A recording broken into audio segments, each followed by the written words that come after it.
As India's trade with Moscow experiences a meteoric rise, the country is pushing for a greater proportion of its transactions to now be settled in rupees. Well, trade between the two countries has increased fivefold in the last 3 years. The bilateral trade is valued at $66 billion, with India eyeing $100 billion in trade with Russia by 2030. Program for cooperation in regard to the Russian Far East from 2024 to 29 was signed in July during the annual summit. It encourages other related activities, including in the connectivity sphere. यह है कि doctor Jaishankar ने ये कहा है कि 2030 तक हमारा टारगेट है $100 बिलियन की ट्रेड लेके जाना। इस वक्त इंडिया और रशिया की जो बायलैटरल ट्रेड है that is about $66 billion. India कहता है 100 बिलियन। इसका मतलब क्या है? इट मींस कि इंडिया फोरकास्ट ये कर रहा है कि हम ये वॉर चलेगी और हम ये तेल खरीदते रहेंगे। और वेस्ट से बहुत ज्यादा इन्फ्लुएंस है। वो लोग एक बात नहीं समझते कि रशिया ने हमारी तब हेल्प करी थी जब दुनिया ने हमारी हेल्प नहीं करी थी। Russia stood with India when the world was against India. ये बात मैं उनको कह रहा हूं ना, जो यंग बच्चे हैं, जो ये वाला जो कहते हैं यूएस यार, यूएस रिलैक्स। जब गोलियां चलती है ना तब पता लगता है असली दोस्त कौन है। करना पड़ेगा। ये छोड़ दें कि अमेरिका जो है वो आपका गारंटर है और अमेरिका आके लड़ेगा आपके लिए। ठीक है, मतलब इंडियन पैसा रशिया जा रहा है, इंडियन पैसा रशिया जा रहा है और उसमें से भी इंडिया बहुत सारा जो चीजें खरीद रहा है वो इंडियन रुपए में खरीद रहा है, जो कि रशियंस ने इंडियन बैंक्स में पैसा रखा हुआ है। आपको पता है पाकिस्तान बार बार रशिया जाना चाहता है, कोशिश करता है, बड़ी तगोदो कर रहे हैं, लेकिन प्रॉब्लम यह है कि रशियंस हमारी बात अभी सुनते नहीं है। वहाँ पे वॉर भी चल रही है। डोनाल्ड ट्रम्प ने अपने इलेक्शन से पहले कहा था कि वो तमाम जंगों को रुकवाएंगे। क्या ये सब कुछ पॉसिबल है? और इस तरीके से ट्रेड चलती रहेगी तो रशिया के साथ क्या अमेरिका को ये बात पसंद आएगी? जय हिंद दोस्तों, रशिया का एक बहुत बड़ा डेलीगेशन भारत आया हुआ है और जाहिर सी बात है भारत आया हुआ होगा तो कुछ प्रोडक्टिव बात होनी ही होगी। और प्रोडक्टिव बात ये निकली है कि ट्रेड के लेटेस्ट आंकड़े दोनों देशों ने साझा किया है, जिसके तहत ये पता चला है कि रिकॉर्ड स्तर पे भारत और रूस का ट्रेड चल रहा है। इस समय $67 बिलियन का ट्रेड भारत और रूस के बीच चल रहा है, जबकि टारगेट जो जयशंकर साहब ने बताया कि 2030 तक भारत और रूस का जो ट्रेड होगा वो $100 बिलियन को भी क्रॉस कर जाएगा। 100 बिलियन मतलब आप अंदाजा लगा सकते हैं कि भारत चाइना का ट्रेड, भारत और यूएसए का ट्रेड और भारत और यूएई का ट्रेड, यही 3 देश है जिनके बीच 100 बिलियन प्लस का ट्रेड होता है। तो उस लिस्ट में रूस भी शामिल हो जाए। इट मीन्स कि जो भारत की निर्भरता है वो रूस पे और बढ़ जाएगी, और क्योंकि रूस हमारा दोस्त है तो रूस पे निर्भरता बढ़ने से भारत को अच्छा ही है। चीन से निर्भरता घटेगी, जाहिर सी बात है जब हम रूस से सामान खरीदेंगे तो चीन से कम खरीदेंगे, और कहीं ना कहीं यूएसए से हमारी निर्भरता घटेगी, और जिन देशों से हम तेल खरीद रहे हैं उन देशों से भी हमारी निर्भरता घटेगी। और भारत को लगातार सस्ते कीमत पे रूस तेल दे रहा है, गैस दे रहा है और भी सामान दे रहा है। पाकिस्तान चाहता है वो भी ऐसा फायदा उठा पाए, लेकिन रूस लात मार देता है पाकिस्तान को। समझ सकते हैं कि इंडिया रशिया ताल्लुकात किस डायरेक्शन पे जा रहे हैं कि despite the fact there is a western pressure. ठीक है ना जी। अब इंडियंस ये समझते हैं कि जो भी हो हमें अपने ताल्लुकात रशिया के साथ उनको इम्पोर्टेंट उसको कंटिन्यू रखना है। पहली बात तो ये है कि डॉक्टर जयशंकर ने ये कहा है कि 2030 तक हमारा टारगेट है $100 बिलियन की ट्रेड लेके जाना। अच्छा, इसमें से आपको पता है जो मेजॉरिटी ट्रेड है वो किस चीज़ पे है? Majority of the trade is India जो ऑयल इंपोर्ट कर रहा है। इस वक्त इंडिया और रशिया की जो बायलैटरल ट्रेड है that is about $66 billion. India कहता है 100 बिलियन। इसका मतलब क्या है? इट मींस कि इंडिया फोरकास्ट ये कर रहा है कि हम ये वॉर चलेगी और हम ये तेल खरीदते रहेंगे। ये इंडिया फोरकास्ट कर रहा है। There are other areas. ठीक है ना जी। अब क्योंकि अच्छा ये जो मैंने आपको बात की, अब ये बात भी पता है कि इस जो सारे का सारा जो बैलेंस ऑफ ट्रेड है दैट इज इसकी एड्रेस करने की जरूरत है। It is one sided. ठीक है, मतलब इंडियन पैसा रशिया जा रहा है, इंडियन पैसा रशिया जा रहा है और उसमें से भी इंडिया बहुत सारा जो चीजें खरीद रहा है वो इंडियन रुपए में खरीद रहा है, जो कि रशियंस ने इंडियन बैंक्स में पैसा रखा हुआ है। अब आपको याद होगा एक India Eurasian economic union trade है।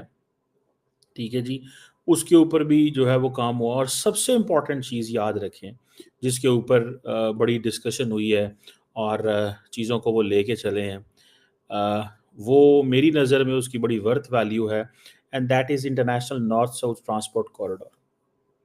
ये एक रशिया का शहर है, व्लादिवोस्टॉक से लेके चेन्नई तक एक सी लेन है, ठीक है जी। अब किसी भी बिजनेस जब आप करते हैं तो सबसे पहले आप जो रास्ता इख्तियार करते हैं उसमें यह है कि आपकी जो सप्लाई चेन है, वन, सिक्योर होनी चाहिए, सेकंड, कॉस्ट इफेक्टिव होनी चाहिए। सो ये जो सारी की जो कार्गो ट्रांसपोर्टेशन है, ये देखी जा रही है। और मुझे जो लग रहा है वो ये है कि इंडिया ये international north south transport corridor को, जिसका पाकिस्तान भी हिस्सा बनने जा रहा है, क्योंकि रशियंस ने कहा है, आपको पता है पाकिस्तान बार बार रशिया जाना चाहता है, कोशिश करता है, बड़ी तगोदो कर रहे हैं, लेकिन प्रॉब्लम यह है कि रशियंस हमारी बात अभी सुनते नहीं हैं। और रशियंस हमारी बात इसलिए नहीं सुनते बिकॉज रशियंस हमें सीरियस नहीं लेते। हमारे लोगों को बात ये बुरी लगेगी ज़रूर कि रशिया हमें क्यों सीरियस नहीं लेता, but that's a fact, and that fact is कि अभी हाल ही में प्राइम मिनिस्टर मोदी जो हैं वो ब्रिक्स से होके आए हैं। तो जितना क्लोज कोऑर्डिनेशन, अच्छा एक चीज़ और भी लोगों ने महसूस की और वो ये थी कि जब शी जिनपिंग आ जाए तो पुतिन जो है वो शी जिनपिंग को ज़्यादा वर्थ वैल्यू दे रहा था as compared to Modi, because उसकी वजह ये है कि शी जिनपिंग का बड़ा एक और है, ठीक है, बड़ा मुल्क है, बड़ी इकोनॉमी है, बड़ा कुछ है। इंडिया, रशिया ने जितनी ज़्यादा जो सारी एक्सपोर्ट जा रही थी यूरोप में जब बंद हुई है, तो which country is there which is going to buy everything from Russia? Is China. China क्योंकि मार्केट बहुत बड़ी है। तक जो है वो $100 बिलियन की जो है वो एक तरह का ट्रेड आप लोगों का होगा, लेकिन साथ वहां पे वॉर भी चल रही है। डोनाल्ड ट्रम्प ने अपने इलेक्शन से पहले कहा था कि वो तमाम जंगों को रुकवाएंगे। क्या ये सब कुछ पॉसिबल है? और इस तरीके से ट्रेड चलती रहेगी तो रशिया के साथ क्या अमेरिका को ये बात पसंद आएगी? हाँ बिल्कुल, देखो राजू, पहली बात आपने बोला कि जिस प्रकार से डोनाल्ड ट्रम्प की जीत हुई है स्पेशली अमेरिका के अंदर, और काफी इम्पोर्टेंट जीत हुई है क्योंकि 312 के करीब वो से मुकाबले में करीब 267 के करीब है जो कि कमला हैरिस है जो डेमोक्रेट कैंडिडेट है। तो जो स्विंग स्टेट थी साथ की साथ वो एक प्रकार से डोनाल्ड ट्रम्प ने जीती, रिपब्लिकन ने। और ये सच्चाई है कि जिस प्रकार से 3-4 चीजें जो इम्पोर्टेंट लगती हैं, जो उन्होंने एक तो इंटरनल इकोनॉमी की बात की, वो बहुत इम्पोर्टेंट चाहते हैं, लोग चाहते हैं इकोनॉमी अच्छा नहीं कर रही है अमेरिका की, वो ठीक होनी चाहिए। फिर इन्फ्लेशन की बात की, इन्फ्लेशन बहुत ज़्यादा हो गया है अमेरिका में लास्ट 4 साल में, और उसके बाद अनएम्प्लॉयमेंट बढ़ी है। और सबसे इम्पोर्टेंट था इलीगल माइग्रेशन, जिस प्रकार से इलीगल माइग्रेशन बढ़ी है और जिस प्रकार से एक प्रकार पूरी स्क्यूड हो रही है पॉपुलेशन यूएस की इलीगल माइग्रेंट से, वो भी कहीं ना कहीं स्टिक किया लोगों को। और इम्पोर्टेंट एक बहुत और चीज जो उन्होंने कही थी, जो कि एक इंटरनेशनल ऑडियंस को लगी, कि ये जो 2 लड़ाइयां हैं, रशिया यूक्रेन लड़ाई और मिडिल ईस्ट में जो लड़ाई चली है, उसको वो बंद कराएंगे। और क्योंकि उनकी एक छवि है कि वो एक प्रकार से मैवरिक हैं, जो कहते हैं वो कर सकते हैं। तो फिर ऐसा लगा, एक तो internal economy, inflation, unemployment, illegal migration, लोगों को लगा कि ये बहुत ही ऐसे पहलू हैं जो जिनका इमीडिएटली कोई सोल्यूशन निकलना चाहिए। और दूसरा दोनों युद्ध के बारे में, जबकि इनका जो कैंडिडेट डेमोक्रेट के वाइस प्रेसिडेंट हैं कमला हैरिस, वो इस चीज को नहीं कह सके। इकोनॉमी के पास, उनके पास कोई इंपॉर्टेंट रोड मैप नजर नहीं आया। वो इस चीज को कैसे कहें कि जो बाइडेन की गवर्नमेंट में हुआ है उसमें इन्फ्लेशन बढ़ा, अनएम्प्लॉयमेंट और इकोनॉमी अच्छा नहीं कर रही, तो वो कैच 22 सिचुएशन में थी। उनका एक ही मुद्दा था, अबॉर्शन और वुमेन राइट्स। हाँ, वो पॉइंट में उनको वोट मिली हैं और कहीं ना कहीं उनको इससे फायदा हुआ है, मगर ओवरऑल फायदा नहीं हुआ। और कहीं ना कहीं जो वोटर्स को डोनाल्ड ट्रंप ये जस्टिफाई कर पाए कि वाकई अगर वो आते हैं प्रेसिडेंट तो he will make a difference. और ये साफ दिखता है कि साथ की साथ जो स्विंग स्टेट्स हैं वो डोनाल्ड ट्रंप ने जीती हैं, और एक बहुत ही इम्पोर्टेंट विक्ट्री प्राप्त की है डोनाल्ड ट्रंप ने अमेरिका में।